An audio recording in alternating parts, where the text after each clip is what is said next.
Welcome to the Genius Factory. Enjoy the video.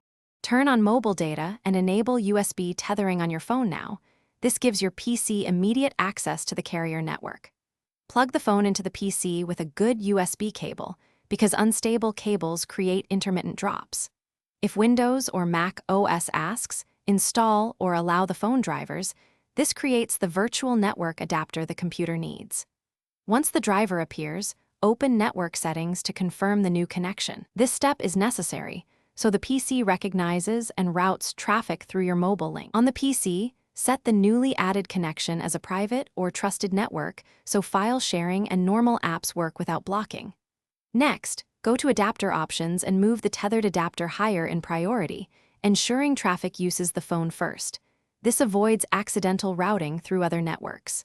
Make sure any VPNs or proxy settings are disabled while testing, because they can tunnel or block the mobile route. Once done, verify internet access in a browser to confirm DNS and routing are functioning. To finish, optimize by selecting USB tethering over Wi-Fi hotspot when possible. USB gives lower latency and higher consistent throughput. If the connection falters, restart both phone and PC. A quick reboot often reconnects drivers and resets APN negotiation.